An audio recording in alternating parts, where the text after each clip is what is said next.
Hello everybody, Boyd here with you.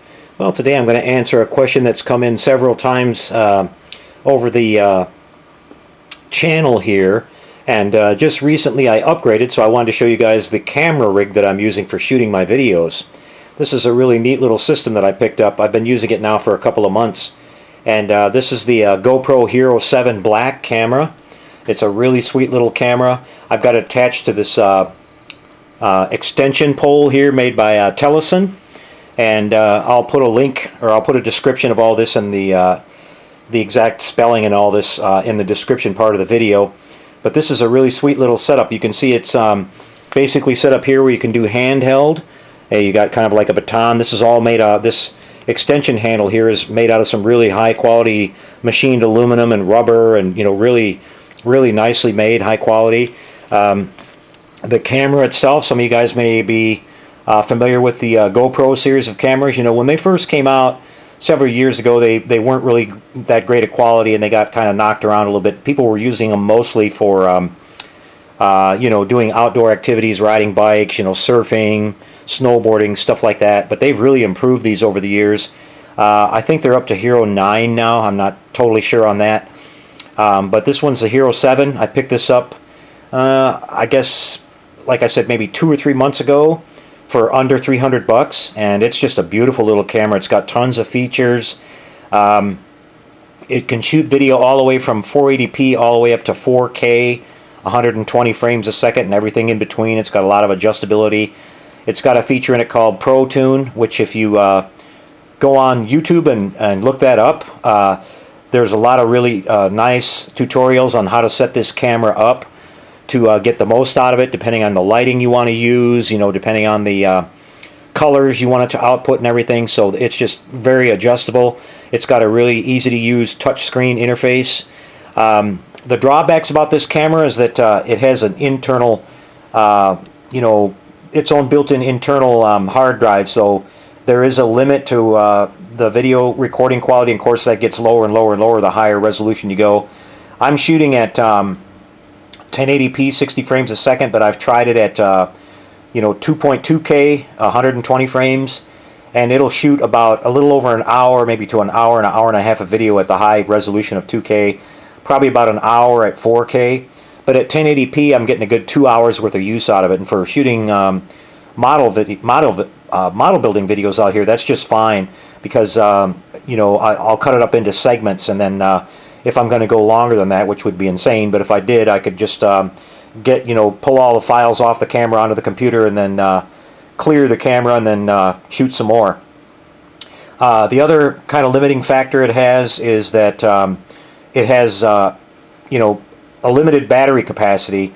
The battery's mounted internal, so it's not like a Canon or some of the other JVC handheld camcorders that you can mount an external battery, and they make really big batteries you can put on there. So the battery life on this is around an hour and a half or so if you shoot constantly.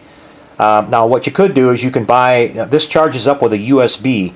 So if you wanted to shoot, if you had a power source available, you can buy a longer charging cord for this camera and hook it up to USB, and you could shoot basically, you'd have power until your memory ran out on the camera. So you could do it that way. I'm actually going to be using this a little bit later on for my some of my live streaming stuff. This works really good for live streaming on YouTube too. Now another nice feature that it has is it has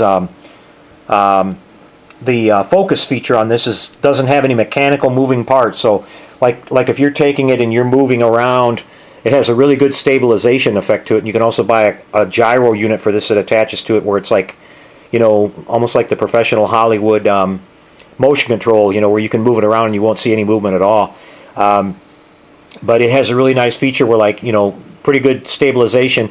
But if you're gonna zoom in on something, like if you're here and you go like this and get closer to it, the focus changes instantly, and there's no mechanical moving parts, like the older cameras that changes the lens. You won't hear any motor moving around or anything like that.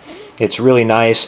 And then it has multiple microphones all over it. It has some on the front and some on the back. So if you're shooting like this and you're talking behind the camera, your voice is going to sound just as clear as if you were standing in front of the camera talking. So for shooting interviews with people and stuff like that, for as long as they're not really far away from you, you'll be able to hear you and them equally, so that kind of eliminates the need for, you know, having to have somebody wear a little lavalier mic or something like that. But I wanted to show you the really cool feature on this part right here. You just flip this little lever on the back and these legs pop out.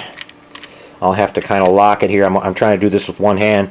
You lock it. Whoop, knocked it back down. You lock it in place, and then now you can set the camera up on its own little tripod. And it's really sweet. And then this thing extends like way out. You do this like twisting action here. This is going to be really hard to do with one hand. But it'll extend out to about 5 feet. So it's got a tilt feature on the head here. So you can set this up on your bench, you know, and look down on your work or whatever you want to do. You know, and so it's got like a lot of adjustability to it. Now what I'm using this, another way I'm using this, and you guys will start seeing it on my channel here, is I made a little camera mount. Let me see if I can get these closed here real quick. Right up here on my bench, this is just a piece of PVC tubing that I epoxied in place, and now I can stick my camera in there just like that, and I can look straight down on my bench. You know, I can tilt this head a little bit depending on the angle I want. I can zoom in a little bit more with the camera if I want to get a little closer or whatever. So this works really, really slick. So I hope that answers the question for you guys. Before I was using that camera, I was using a Canon HF10, and it just, you know, it was still working great, and it shot nice 1080p video, but it just started getting a little bit long in the tooth, and I just decided to do this because, like I said, you don't have any hard drive. I basically, after I shoot my video, I plug right into my computer through USB, and it feeds the files right to my hard drive, and I can process it from there.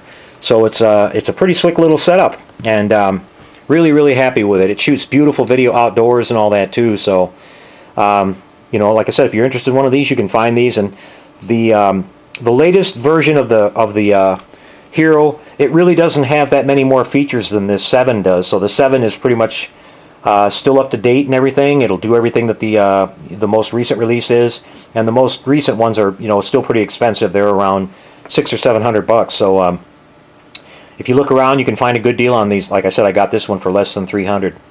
So I hope that helped answer some questions for you guys, and I think if you get one of these, you'll be really, really happy with it. So we'll see you next time, everybody. Take care and happy modeling.